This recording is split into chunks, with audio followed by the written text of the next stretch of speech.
Hi, and welcome to In the Front Row, all things reactions, reviews, and interviews. My name's Jamie Lee, and today I'll be doing a review of episode 5 and 6 of Miss Marvel. I didn't do a review last week because I felt like not a lot happened in that episode, and what did happen I was a little bit disappointed with, and I didn't want to put up any more negative stuff on my page because I just put up my Thor review and I didn't hold back on that. I was quite nasty and very negative, and I didn't want to bombard my page with like any more negative stuff at the moment because that's not the type of person that I am. Like, I'm normally very easy to please when it comes to movies and TV shows. Like, you literally just have to have a good love story and I'm hooked.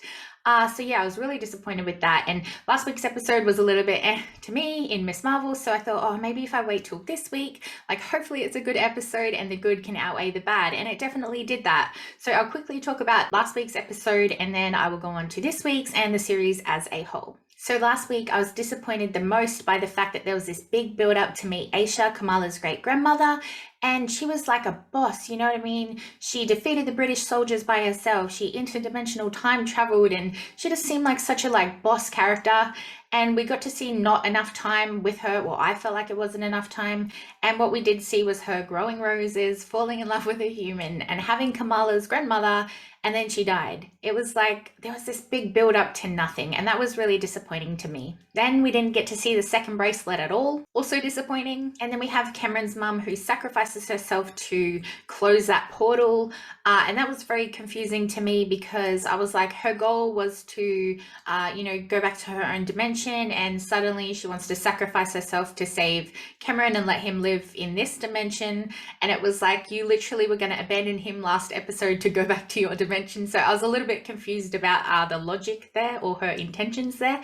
But anyway, she sacrificed herself and now Cameron has powers, and legitimately that is all that happened in the episode. And I feel like that was such a cheap episode, and yeah, just such a cheated death for villains. Like, I'm just gonna sacrifice myself or my son. It was like, yeah, that's a cop out to me. But anyway, that was last week. There's the negativity gone. And then this episode came along, and this was a great episode. Yes, it might have been rushed, but that's not a problem with the show. That's more to do with the fact that, 6 episodes is not enough, but that's a different story in itself. We'll get to that another time. But yeah, I really enjoyed this episode, and I thought it was either the best one or if not the second best one to number 1. In all of my Miss Marvel review videos that I've done, I feel like I've always talked about how much I love this family. I feel like the casting was perfect, and yeah, everybody's just so likable. And I really liked in this episode how Kamala's mum made her costume. I thought that was very sweet, and it really linked back in with a moment that I liked from not last week's episode but the week before that,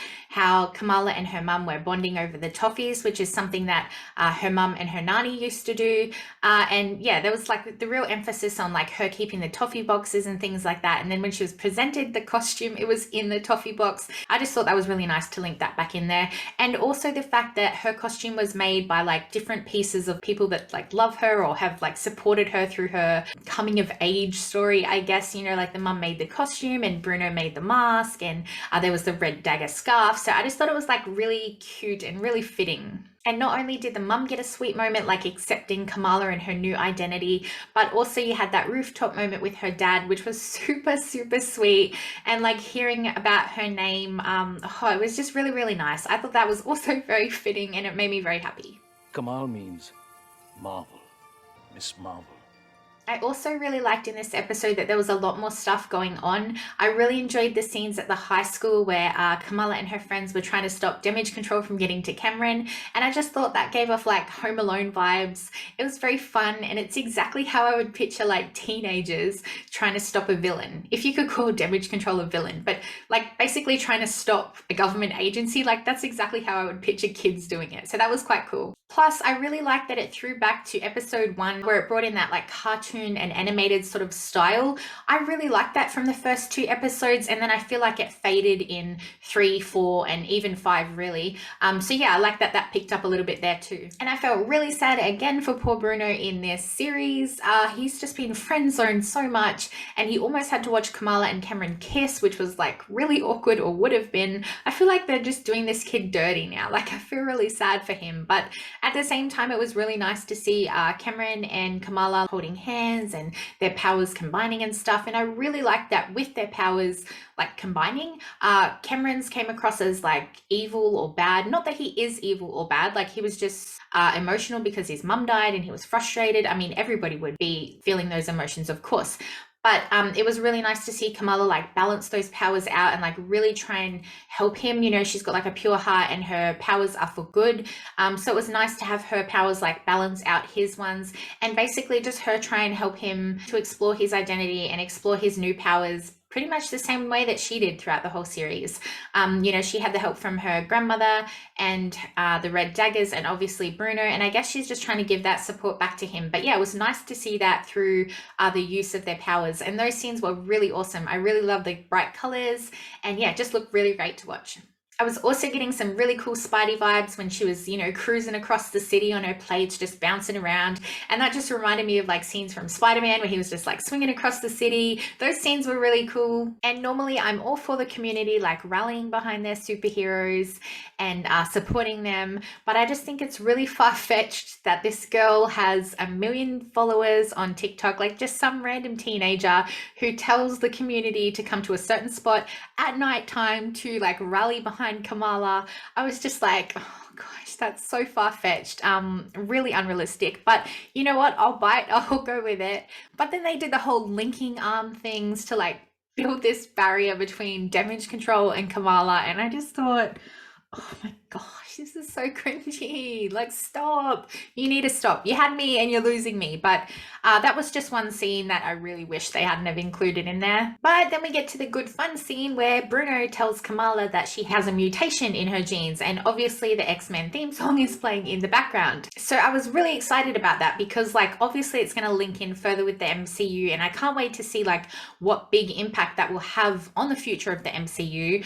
But also I was like, what about the Bengal? Like, doesn't this have to do with like the history of the Bengal and like her ancestry, or like Aisha's like history to do with the Bengal? Like, is that still going to be explored, or is it like, okay, she's a mutant now? And now that we know that she's a mutant, was Aisha a mutant as well? Like, did they share the same genes and just not like her mum and her nanny? Or like, I don't know. I'm just a little bit confused about all that. But obviously we're going to see it explored further in movies, or if there's going to be a season 2, which I hope there's not.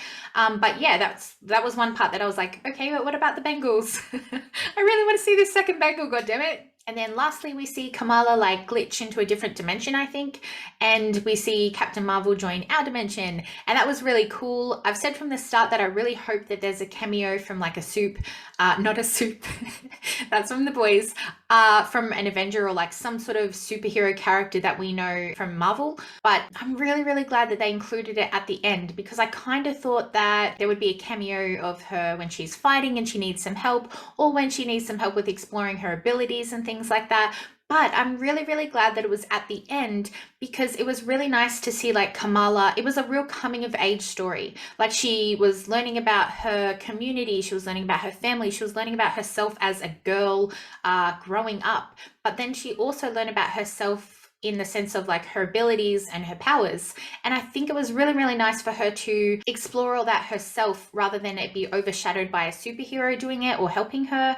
It was really, really nice to see that transformation where, I mean, literally where she became like embiggened. But it was really, really nice to see her transform from, you know, this teenager who was obsessing about all these superheroes to her actually becoming one. So I thought that was like a really fitting story and just really summed up the whole season or series perfectly. So yeah, those were the things in the episode that I did enjoy. There's one thing that I didn't enjoy, and that's like the threat. But I mean, to be fair, it wasn't just this episode alone, it was the whole thing, because I feel like the clandestines were like supposed to be like this strong, like really dangerous villain, and I never ever got that. And I just feel like it's such a cheap way that Cameron's mum went out.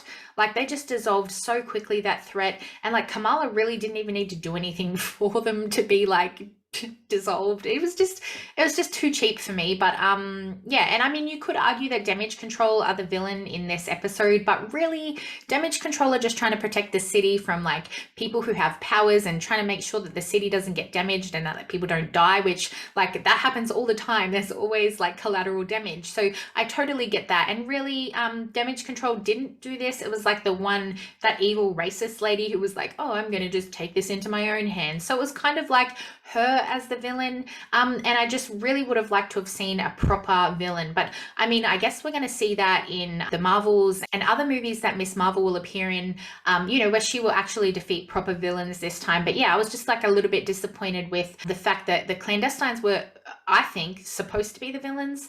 And I just felt like they were not threatening at all. Like from episode 1 when we met, or episode 2 technically, where we met them, yeah, all the way through to episode 5, I was just like, oh, I don't feel like anyone's in danger here. Like, I don't feel like there's any threat. And that made the show a little bit disappointing to me. I did have an issue with the pacing, but that's more of a Marvel issue, not so much a Miss Marvel issue.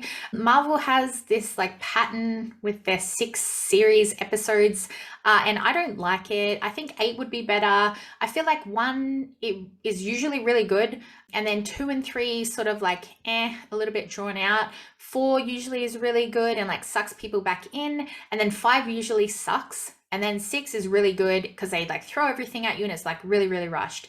And I just feel like pace all that out, like spread it out evenly, give it a nice balance, and it'll be perfect series. Like, not this one specifically, I'm just saying series in general. Like, I feel like that's the pattern and it's too rushed. This series I did enjoy. I really liked that there was like cultural aspects included, and also the like vibrant colors and like the cartoon animation style.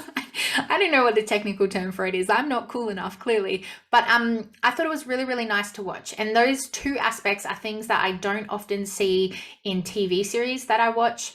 So it was really refreshing for me to be able to watch stuff like that. And I really liked it. In saying that, I hope there's not a season 2, because I really feel like this was like a perfect origin story. Like it really gave her like the start, or the attention that she deserved for us to really know her as a character and know her background and her family and things like that. Cameron's gone off to learn with the Red Daggers and like learn about his powers and his abilities. And he can come in, or the Red Daggers even can come in and help Kamala in a fight scene or things like that in movies in the future. Likewise with Bruno and Nakia, I feel like they have gone off to be smart and they can, invent some cool gadgets to help Kamala in a future movie. But I don't feel like we need a whole nother series in order to see stuff like that. I feel like that's like a perfect ending, you know what I mean? Like put a cute little bow on it and wrap it up, because we're going to see, clearly they told us at the end of that we're going to see Kamala in bigger roles in the MCU. She's going to be in the Marvels and things like that. So I just feel like she's like venturing out into the big wide world, and I'm excited to see all that, but we don't need another series about her in order to see that. Like, she can just be in the movies and, appear in cameos and things like that. But yeah, I'm really excited to see where she goes in the big wide world of the MCU. It's going to be exciting. Anyway, if you like this video, please give it a thumbs up. And if you're not already, please subscribe to my channel, and then head on over to my Instagram and give me a follow over there as well, please. Okay, sweet as. Have a good day. Bye.